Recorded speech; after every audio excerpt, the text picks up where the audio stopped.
Good day, ma'am. Good day, classmates. And now our topic for today is all about the coherence and interference. Before we proceed to our discussion, let us have an objective. Coherence and interference. The coherence and interference are two ideal features that complement each other. The coherent, when the waves emitted from them have the same frequency and constant phase difference. Ang interference of waves ay nagiging sanhi ng medium na nagkakaroon ng shapes na nagresulta mula sa net effect ng two individual waves sa mga particle ng medium. And we have the two types of interference. First, we have the principle of superposition. So, when two or more waves overlap the resultant displacement at any instant may be found by adding the instantaneous displacement that would be produced at that point by the individual waves, if each were present alone. Ang principle of superposition, also known as superposition property, states that para sa lahat ng linear system ay ang net response na nagdulot ng dalawa o higit pang stimuli ay ang kabuuan ng response na pwedeng magdulot by each stimulus individually. And now, the second type of interference is the constructive interference. So, it is a type of interference that occur at any location along medium where the two interfering waves have a displacement in the same direction. Ibig sabihin nito ay ang parihong waves ay merong upward displacement na ang medium ay pataas na displacement that is greater than the displacement the two interfering pulses. And now, we have the constructive interference. So in constructive interference, we have the formula of this.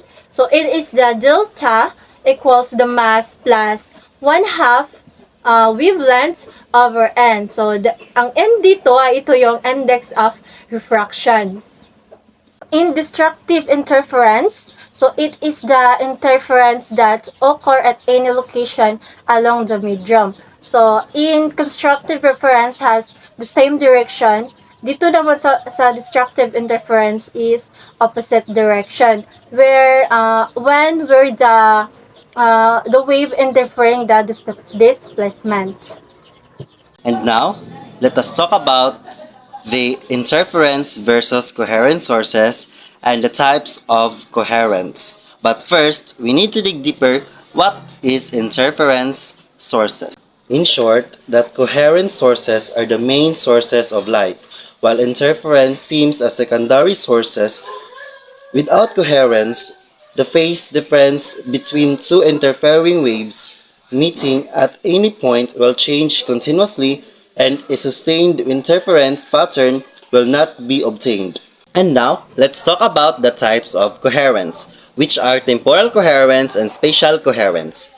But first, we need to know what is temporal coherence. Temporal coherence refers to the consistency or stability of a phenomenon over time. In various contexts, it can be applied to fields such as physics, signal processing, and computer graphics. For example, in computer graphics, maintaining temporal coherence ensures smooth animation by preserving continuity between consecutive frames, while spatial coherence tells about it's crucial for understanding phenomena like interference patterns in coherent light.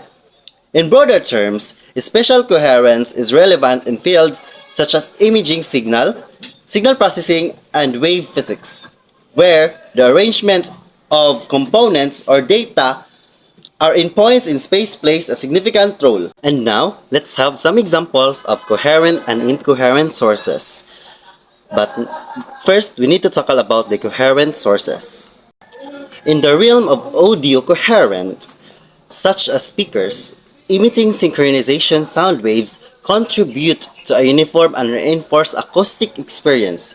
This synchronization ensures that the peaks and troughs of the wave align, resulting in constructive interference and amplification of the signal. In short, that the more nakusog yung ano, the more na mas kusog ang speaker, the more na dako ang iyang coherent sources. Paglayo siya, it means na maliit lang po yun. Sunlight is incoherent sources, but we need to know why it is incoherent. Sunlight consists of incoherent sources because of numerous individual photons emitted by the sun without a fixed phase relationship, unlike coherent sources. The light waves from different parts of the sun don't maintain consistent alignment. This lack of synchronized action leads to incoherent interference, whereas the waves interact randomly, producing a natural diffused illumination rather than distinct interference patterns.